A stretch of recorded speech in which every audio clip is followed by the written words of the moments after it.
Si à l'heure actuelle tu es indépendant, entrepreneur, tu es en France ou en Belgique, tu t'es lancé en e-commerce ou tu comptes te lancer en e-commerce et pour la plupart, tu as l'impression que ta boutique ne sert à rien. Tu as l'impression que ta boutique dort au lieu de vendre.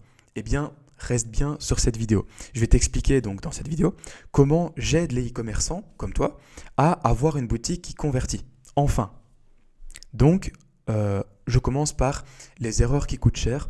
Au début, j'ai découvert un peu trois piliers qui sont extrêmement importants et qui différencient les boutiques en ligne qui convertissent et les boutiques en ligne qui ne convertissent pas. On a une ergonomie défaillante, un message flou et un manque de confiance. Entre gros guillemets, on n'a pas de menu, de méga menu. C'est confus en tout cas dans le message. Il y a trop d'étapes avant l'achat, une navigation qui est compliquée sur la boutique. Il n'y a pas de proposition de valeur, les avantages sont peu clairs, le langage est peut-être trop technique aussi. Il n'y a pas d'avis client, il n'y a pas de garantie. Le processus en tout cas d'achat est trop peu rassurant pour l'expérience client, l'UX. J'ai travaillé sur une méthode en trois piliers. Le pilier principal, c'est le design en fait, le design stratégique. C'est le visuel au service de la conversion. Un visuel c'est bien, mais un visuel qui convertit c'est mieux. Il faut un visuel qui convertisse. Ensuite on a le parcours client, une navigation fluide vers l'achat final du client. Et le principal objectif c'est la stratégie claire et normalement rentable. Sinon ça va être compliqué de performer sur les mois, les années, les semaines à venir. Ensuite, on a les objectifs business, la fondation.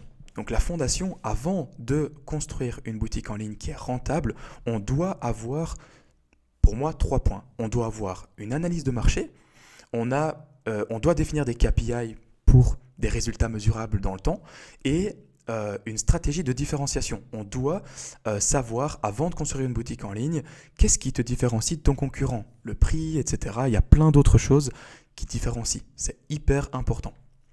Ensuite, j'ai découvert 4 étapes. On va se concentrer en tout cas sur cette vidéo, sur 4 étapes d'un parcours client qui pour moi est une expérience parfaite. Le client est d'abord un prospect qui découvre. Il découvre ton business, il découvre tes produits. Ensuite, il s'informe, ensuite il achète et ensuite il se fidélise si jamais c'est bien mis en place, bien sûr. Ensuite, il y a une vraie différence entre les boutiques en ligne qui sont beaux esthétiquement, et les boutiques en ligne qui sont esthétiquement beaux et qui convertissent en même temps. On a principalement sur la partie graphisme, on a une hiérarchie visuelle, une cohérence émotionnelle et ça s'appelle la version responsive. Donc on a plein de choses qui visuellement, avec la charte graphique, le code couleur, etc., font en sorte de convertir beaucoup mieux et c'est un travail à faire. C'est important. Juste à titre d'exemple, je viens de mettre 2 sites que j'ai trouvés totalement au hasard sur la page d'accueil. Je vais mettre 2 pages d'accueil d'anciens sites, des sites qui sont vus comme ça, et 2 nouveaux sites que par exemple j'ai créés. Donc là, on voit très bien bannière, attention à la moitié de la page en bas est mauvaise, la partie graphisme, il n'y a aucune cohérence graphique dessus par rapport même au code couleur ou par rapport à tout le reste, la charte graphique, les CTA, la manière de vendre, le marketing, même le SEO, ça n'y est pas. Il n'y a rien qui est cohérent.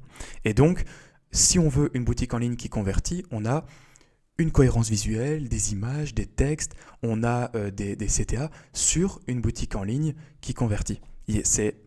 La structure parle d'elle-même. Ensuite, quelques résultats concrets. Donc, on a fait, avec l'aide de Phoenixel, mon agence, on a fait beaucoup de boutiques en ligne depuis 6 ans. On a aidé, par exemple, une boutique de vêtements à passer directement le premier mois. On a fait 12 253,80 € de chiffre d'affaires avec l'aide de la cliente.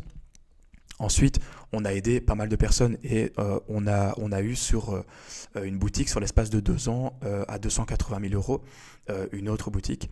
On a eu encore une autre boutique avec un trafic à 23 000 de SEO sans faire trop d'efforts sur la partie SEO. Le client avait juste continué, etc., etc. De toute façon, on a eu des sites d'accessoires, d'airsoft, de trottinettes, de dropshipping. On a eu des commerces physiques avec lesquels, par exemple, c'est des bijoux, etc., des vêtements ou peu importe autre. Et on a aidé avec la boutique en ligne à bien structurer tout ça et à avoir une boutique en ligne qui convertit, qui est, je vais le dire après, mais qui est un vendeur 24 heures sur 24, 7 jours sur 7. Tu veux une boutique en ligne qui convertit, qui attire des clients sans publicité ou sans trop de publicité, si on fait des ads, qui inspire confiance dès la première visite et qui convertit principalement, je t'invite à réserver un appel avec mon lien Calendly en description.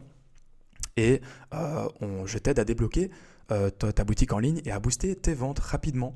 Donc voilà, on se fait un appel de 15-20 minutes, je regarde et voilà, on peut se contacter sur LinkedIn ou sur WhatsApp. Et voilà.